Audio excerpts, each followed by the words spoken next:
What's going on, guys? Welcome back to Rambling Garage. Today I'm out here in the garage with the Ram 1500. We're doing a little leveling kit on it. I'm sweating like crazy because I'm about halfway done, but I wanted to clue you guys in on it. We're using a slightly different kit today. We're gonna flip around here. It's still a mess in here, surprise, but we're using a KSP performance leveling kit instead of the Motofab because it was all of like, I don't know, it was I think like 15 bucks cheaper, and it's really just a aluminum disc, so I figured let's try it out. So we have those right here. So we're just doing a 2-inch level. Right now that's probably going to make this truck perfectly level because I have the rear, those guys, isolators out, but I'm going to put those back in, and I'll bring it up again probably another 1/2 to 1/4 of an inch. So we got everything out. I'm going to show you guys what you need to remove to put these in. Obviously you need to get the strut out, but to do that you got to do a few things here. So we have our tie rod here that pops out, super easy. Ball joint up here also pops out with a little hammering on the arm here. Some people say not to do that. If you're reasonable about it, it'll pop right out. So just a 5-pound sledge and just smack the hell out of it. It'll be fine. Also remove the caliper so that we are not straining the brake line. Just hung it with a bungee there. And then the sway bar end link there. So once you do that, you got there's a bottom bolt that runs across for the strut. And then of course we had the top 3 nuts up there. So got that one out. We come over here. Also got this side apart. And as you can see here, it doesn't take a whole lot. I had a pickle fork, didn't end up using it. As you can see, I was beating on that one a little bit too, but not too bad. And it's all there. So we're gonna put the spacer in. Sometimes it helps to have a second person once you try to put this all back in. We're gonna see if we need that this time around.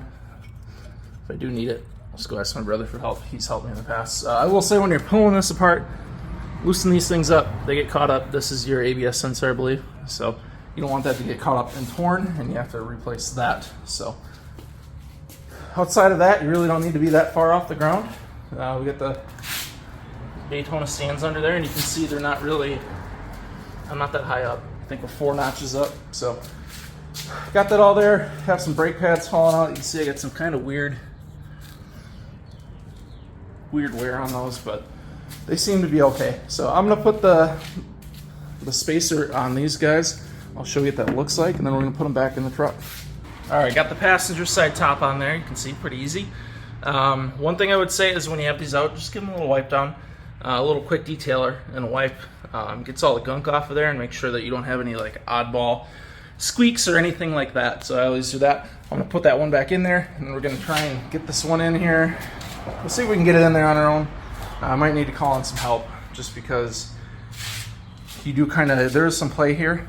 You can push down a little bit and wedge them in, but it can be kind of a pain sometimes too. So we'll see how we do. If not, I'll ask my brother for some help, and we'll get that all put back together. All right, guys, so we got the strut back in there. I was able to do it on my own. Kind of hard to see now, but if you put the strut back here and you just wedge a big pry bar, it'll pop right in place. So it wasn't too hard with the 2-inch spacers on there. The 2.5s can be a little bit more of a pain, but not bad overall. So we're just gonna put the tie rods in, tighten up the ball joint, sway bar end links, and put the calipers back on. And we'll check out the other side. And pay attention to the way your pads went in if they pop out, just because you can create some unneeded wear if you don't put them in the same way. And then just looking over here. Same deal, only lost 1 pad there, but we are back together.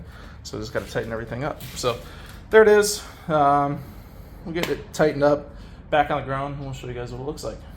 All right, guys, we're back on the ground, sitting very high right now. It just sat down, so it doesn't settle yet. We'll have to move it back and forth. But while I was down there, walking around the jack here, I did put some tow hooks in, and those look fantastic. I'll put a link to the description I'll put a link in the description.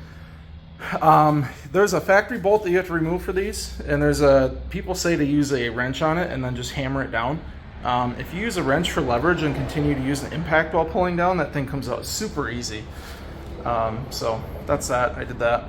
We're gonna pull this thing outside, and we'll take a look at it out there.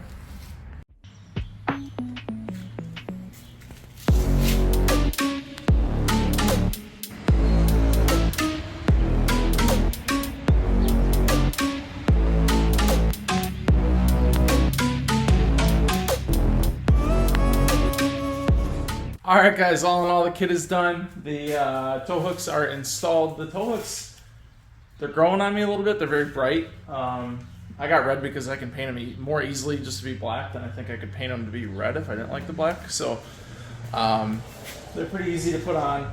They're there. The leveling kit makes the truck perfectly level right now, as I don't have the rear spring rubber on the top, or at least it looks perfectly level. In my driveway, it actually looks like it's squatting a little bit because the front of the truck is, our cement tiles or whatever are not perfectly flat. So, but I'll put a couple pictures up, or you will have seen a couple pictures already. You can see it, how it looks, and all in all, I really like it. So that kit is pretty nice, a little cheaper than the MotoFab spacer kit, and I enjoyed it. So if you guys have any questions, feel free to ask me below. That's pretty much that. I love it. Rides the same.